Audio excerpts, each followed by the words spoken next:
Hello बच्चों, तो इस वीडियो में हम करने वाले हैं एक्सरसाइज 9.2 का इंट्रोडक्शन पार्ट, जिसमें हम समझने वाले हैं थ्योरम 9.3, 9.4, 9.5, 9.6 एनसीईआरटी बुक की। और इनका प्रूफ नहीं आ रहा है, इनको बस समझना है। क्वेश्चन सोल्व करने के लिए इन थ्योरम को समझना है, कैसे ये क्वेश्चन में यूज होंगे, ये चीज़ हमें इसमें समझनी है। थ्योरम जिस का आ रहा था वो हमने एक्सरसाइज 9.1 के क्वेश्चन नंबर 1 में हमने प्रूफ कर लिया है। ठीक है, थ्योरम 9.1 का प्रूफ आ रहा है, ठीक है, सिलेबस के अकॉर्डिंग। तो वो हमने क्वेश्चन के साथ ही हमने उसे प्रूफ कर लिया। वही क्वेश्चन एक तरह से प्रूफ है उसका। ठीक है, बस इस वाली वीडियो हम क्या करेंगे, इन चारों थ्योरम को हम क्या करेंगे, अच्छे से समझेंगे, फिर आगे क्वेश्चन में यूज करेंगे इनको। ठीक है, चलिए शुरू करते हैं।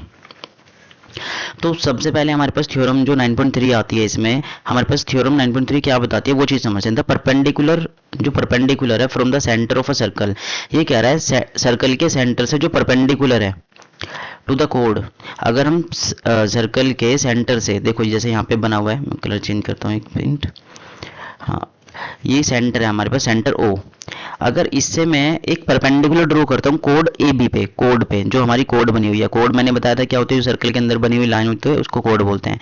तो जो ये हमारे पास कोड बनती है, जो ये कोड ए बी है, अगर मैं सेंटर से इस पे परपेंडिकुलर ड्रॉ करता हूँ, परपेंडिकुलर तो 90 डिग्री पे बिल्कुल स्ट्रेट लाइन ड्रॉ करता हूँ, तो ये क्या करता है, परपेंडिकुलर इस कोड को बाइसेक्ट करता है, मतलब कि ये इसको आधा आधा बांट देता है। कि अगर ये हमारे पास 3 सेंटीमीटर के ए डी हमारा, तो बी डी है वो भी क्या हो जाएगा 3 सेंटीमीटर का, समझ रहे हो ना। तो ये इक्वली से क्या कर देता है, डिवाइड कर देता है। तो यहाँ पे हमें अगर हम लिख के देखें इसे, अगर ओ डी जो है परपेंडिकुलर है ए बी, और ए बी क्या है यहाँ पे हमारे पास कोड। अगर ओ डी है हमारे पास परपेंडिकुलर, जो ओ डी बनाई है हमने सेंटर से, अगर परपेंडिकुलर है कोड पे ए बी पे, देन हमारे पास जो जो कोड है ए बी, जो कोड है बाइसेक्टेड बाय ओ डी, तो उससे बाइसेक्ट होती है, जिससे क्या हो जाता है, ए डी बराबर हो जाता है बी डी के। ये चीज़ यहाँ पे हो जाती है, ये चीज़ इस वाली थ्योरम में हमें बताई गई है कि अगर हम किसी भी कोड पे सेंटर से परपेंडिकुलर ड्रॉ करते हैं ऐसे 90 डिग्री पे, तो ये कोड आधी आधी क्या हो जाती है, डिवाइड हो जाती है। बहुत इजी तरीके से समझ गए हम इसमें, बस इतना यही समझना था। क्वेश्चन में यूज होगी उसका हम यूज कर लेंगे क्वेश्चन के साथ, एक और बार हम समझ लेंगे। प्रूफ नहीं आ रहा तो प्रूफ भी इसका नहीं कर रहे हैं। ठीक है, नेक्स्ट थ्योरम पे चलते हैं हम, बहुत ईजी थ्योरम है ये। ठीक है, अब नेक्स्ट थ्योरम क्या इसकी कन्वर्स होगी। ये कह रहा है the line drawn through the centre, अगर हम सेंटर से लाइन ड्रॉ करते हैं of a circle to bisect कोड, कोड को बाइसेक्ट करने के लिए, देन वो क्या होती है, परपेंडिकुलर होती है। तो देखो अभी हमने पिछली थ्योरम में देखा कि सेंटर से अगर हम परपेंडिकुलर ड्रॉ कर रहे थे तो वो कोड को आधा आधा बांट दे रही थी। तो इसने कहा है कि अगर हम कोड को बाइसेक्ट वाले पॉइंट से और सेंटर से एक लाइन ड्रॉ करते हैं जो कि कोड को बाइसेक्ट करती है, तो इससे क्या हो जाता है, वो जो कोड होगी ना वो क्या होगी, परपेंडिकुलर होगी। तो इन्होंने बता दिया हमारे पास ओडी जो है, OD is bisector of A B, A B line का क्या है, बाइसेक्टर, जिससे क्या हो जाता है, ए डी बराबर हो जाता है बी डी के, ये कोड बराबर हो जाती है। देन तो हमें क्या मिलता है, जो ओ डी है ना वो परपेंडिकुलर है ए बी के, तो हमें क्या पता लगता है वो किस पे है, कितने डिग्री पे लाइन बनी हुई है, 90 डिग्री पे। इस थ्योरम में हमें ये बताया हुआ है।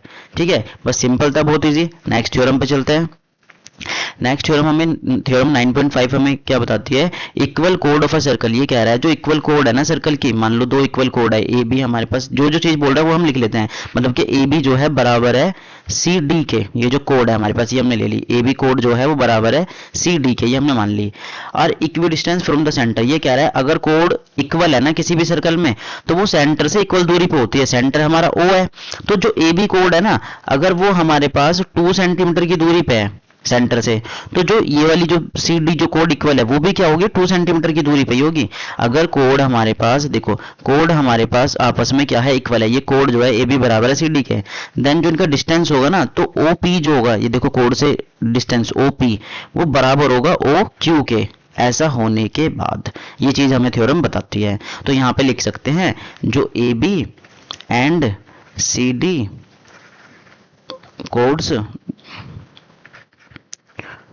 codes are equidistant from center,